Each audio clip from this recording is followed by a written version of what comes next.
প্রতিষ্ঠানগুলো স্বীকৃতি দেওয়া হয়েছে এবং প্রতিষ্ঠানগুলোর মান যাচাইয়ের প্রেক্ষাপটে যেই প্রতিষ্ঠানগুলো বাংলাদেশের শিক্ষা ব্যবস্থায় গুরুত্বপূর্ণ ভূমিকা পালন করছে সেই প্রতিষ্ঠানগুলোকে খুব দ্রুত সময়ের মধ্যে এমপিও ঘোষণা করতে হবে। আমরা সরকারকে শুধু একটাই কথা বলতে চাই, সেটা হচ্ছে স্বীকৃতিপ্রাপ্ত সকল প্রতিষ্ঠান একযোগে এমপিভুক্ত করেন। সরকার স্বীকৃতি দিয়েছে, প্রতিষ্ঠানে আমরা পরীক্ষা দেওয়াচ্ছি, ছাত্রছাত্রী পরীক্ষা দিচ্ছে, কিন্তু সরকার আমাদের বেতন দিচ্ছে না। আমরা সরকারের কোনো সুযোগ সুবিধাই গ্রহণ করতে পারছি না।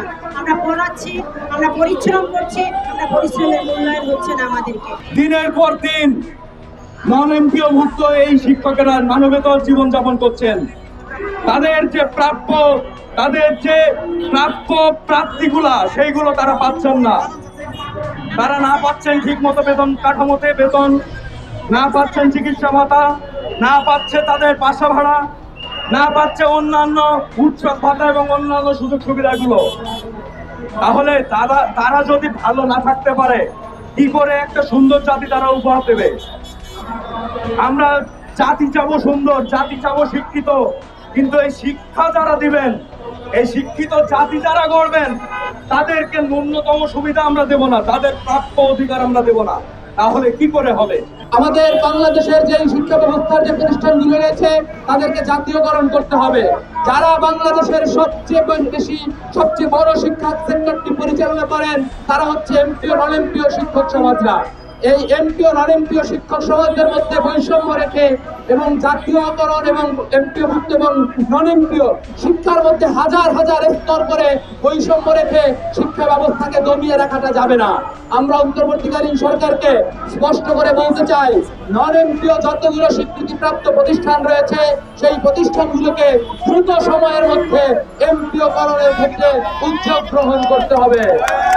আমরা নন এমপিও শিক্ষক আমরা বেতন পাচ্ছি না, দিনের পর দিন আমরা রাস্তায় এসে দাঁড়িয়েছি, রাস্তায় এসে আমাদের দাবি দেওয়ার কথা বলতে হয়েছে। আপনারা দেখেছেন বাংলাদেশে এমন কোনো নজির নাই যে শিক্ষক রাস্তায় বসে থাকবে।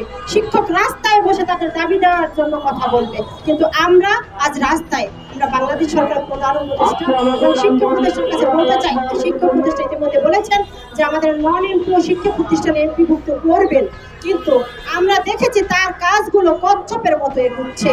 তো আমরা সেতে লক্ষ্যে তাকে জানান দিতে চাই, যদি নির্বাচন তফসিল ঘোষণার আগে আমাদের নন এমপিও সকল শিক্ষা প্রতিষ্ঠান একযোগে এমপিভুক্ত ঘোষণা না করেন আমরা রাজপথে আত্মহত্যা দেব। এই জাতি গড়ার কারিগরদের যদি রাস্তায় নামতে হয় তাদের দাবি আদায় করতে, যাদের তৈরি করা ছাত্ররা এই 5ই আগস্টে 2024 সালে 5ই আগস্টে অভ্যুত্থান করে নতুন বাংলাদেশের জন্ম দিয়েছে, এই ছাত্রদের ম্যান্ডেটেই এই অন্তর্বর্তীকালীন সরকার বসেছেন এবং দেশ পরিচালনা করছেন। তো এই ছাত্রদের দিয়ে বসানো সরকার যদি তাদের শিক্ষাগুরুর মর্যাদা না রাখতে পারে, তাহলে ছাত্ররা এই যাদেরকে এই অন্তর্বর্তীকালীন সরকারের চেয়ারে বসিয়েছে তাদেরকে নামিয়ে দেবে। যদি তাদের এই গদিতে বসানোর ক্ষমতা ছাত্রদের থেকে থাকে, তবে তাদের শিক্ষাগুরুর সাথে এই বৈরী আচরণ, এই পক্ষপাতমূলক আচরণ, এই বৈষম্যমূলক আচরণের জন্য তারা আবার আন্দোলন করবে। তারা আপনাদেরকে আবার চেয়ার থেকে নামিয়ে যোগ্য মানুষকে ওই চেয়ারে বসাবে, যারা সকল মানুষের দাবি আদায় করতে পারে, সকল মানুষের সুযোগ সুবিধা দেখতে পারে, শিক্ষাগুরুর মর্যাদা রাখতে পারে। আমরা বলতে চাই, এই নন এমপিও প্রতিষ্ঠানগুলোকে কারা আটকে রাখতে চায় আপনারা জানেন। যারা মনে করে আগের আমলে যেভাবে তারা আওয়ামী লীগের মন্ত্রীরা এই প্রতিষ্ঠানগুলো দিয়ে বাণিজ্য করেছে, ব্যবসা করেছে, আবার একটা দল ক্ষমতায় এসে আবার এই প্রতিষ্ঠানগুলো দিয়ে বাণিজ্য করতে চায়, ক্ষমতা দখল করতে চায়, প্রতিষ্ঠানগুলো দিয়ে ব্যবসা করতে চায়। আমরা বলতে চাই, এই ধরনের ব্যবসার রাজনৈতিক সুযোগ তৈরি করার মধ্য দিয়ে আমাদের এই শিক্ষা প্রতিষ্ঠানগুলোকে ধ্বংস করা যাবে না। এজন্য অন্তর্বর্তীকালীন সরকারের সময়ই প্রজ্ঞাপনের মধ্য দিয়ে নন এমপিও প্রতিষ্ঠানের ব্যাপারে একটা সুস্পষ্ট একটা প্রজ্ঞাপন এবং একটা সিদ্ধান্ত আমাদের জানাতে হবে।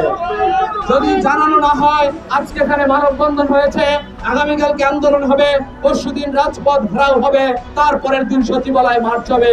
এভাবে করে শিক্ষক সমাজ, সকল শিক্ষক সমাজ একত্রিত হয়ে এই বাংলাদেশের সরকারকে বাধ্য করবে তার দাবি আদায়ের ক্ষেত্রে।